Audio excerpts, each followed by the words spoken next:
Welcome to The Explainer. So today we're doing a deep dive into what it really takes to be an effective leader in an online classroom. If you've ever taught or even just taken an online course, you get that it's a completely different world.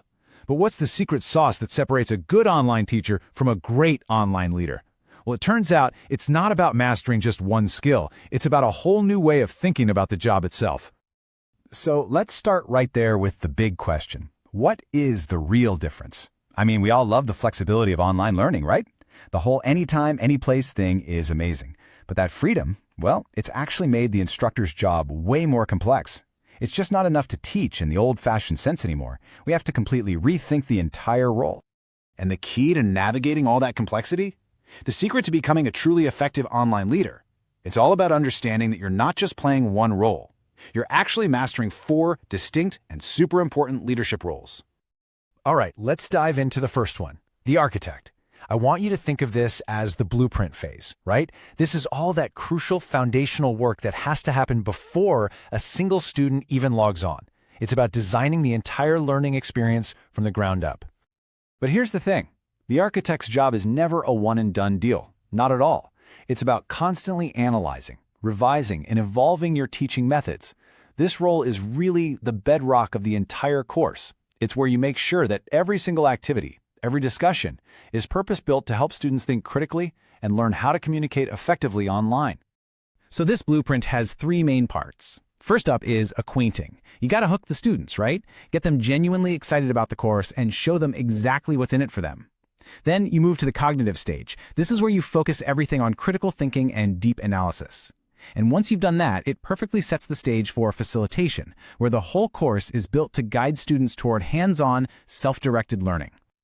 Okay, so once the structure is in place, we move on to role number 2, the community builder. I love this analogy. If the architect builds the house, the community builder is the one who makes it a home. This is so important because it's all about creating that human connection that can so easily get lost in a digital space. And this idea isn't new. It goes way back. The famous philosopher John Dewey really nailed the essence of this role. He said the goal is to create learning experiences that actually change the learner in a way that makes them want to keep learning and growing. That's it, right there. That's the heart of being a community builder. So you can think of the community builder as an emotional architect. Their whole focus is designing a social atmosphere that feels stimulating, but also confident and trustworthy. You're trying to create a space where students feel comfortable enough to really engage, to ask those so-called dumb questions, and maybe even be a little bit vulnerable. So what does that look like in practice? Well, it means creating a genuinely trusting and friendly environment. It means being flexible, adapting as students get the hang of learning online. And this is a big one. It means you're constantly encouraging participation, asking questions, and making it totally safe to make mistakes. In fact, you're framing mistakes as a crucial part of how we learn. All right, so the house is built, and it feels like a home. Now, our third role comes into play, the conductor. This is the managerial role. Think of this person as the one who makes sure the entire production runs like a well-oiled machine, handling the pace, the logistics, and the overall flow of the course. So, let's break this down with a few analogies. First, the conductor is like a tour guide. They give you a crystal-clear roadmap for the entire course. There are no mysteries, no surprises. Students know exactly where they are, where they're headed, and what the journey's going to look like. Next, the conductor is also like a sports coach, right?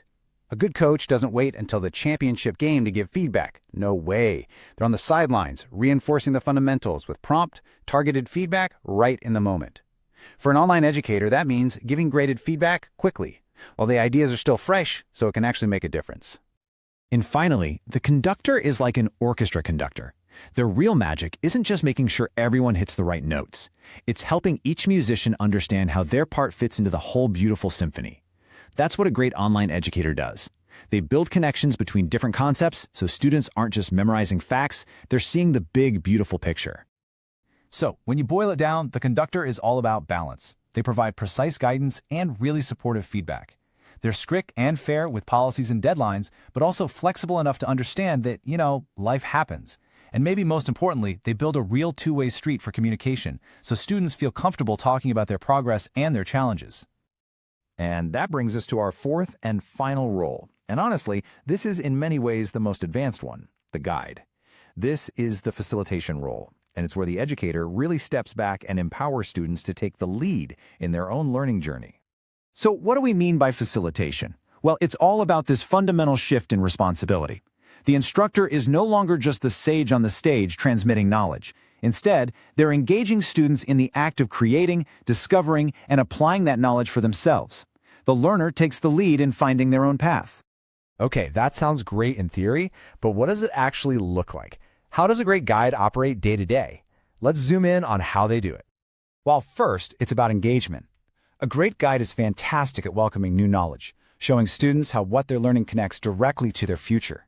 They're masters at asking the right questions, the kind that ignite curiosity instead of just handing over the answers. And they're really clear about unfolding shared responsibilities, making it a partnership between the instructor and the student. And they don't just inspire, they equip.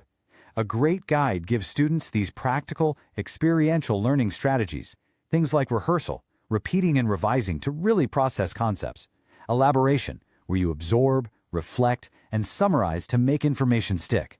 They teach students how to organize ideas and, crucially, how to monitor their own work so they can detect and learn from their own mistakes.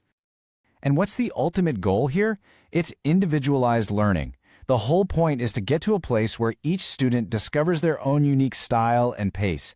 It's about creating an environment where everyone is empowered to learn in the way that works best for them. So, okay, we've talked about the architect, the community builder, the conductor, and the guide. 4 really powerful but distinct roles. So how does this all come together? How do you become a complete online leader? Well, let's do a quick recap.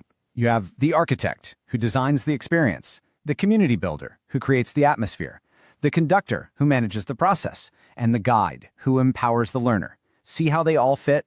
Each role is absolutely essential, and they all build on each other. And this really is the most important takeaway. True mastery isn't about just being good at one of these things. It's about being good at all of them. A truly effective online educator knows which hat to put on at any given moment.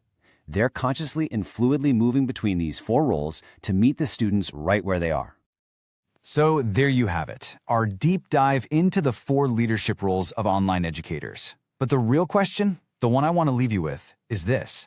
Which of these roles will you step into first? Think about it.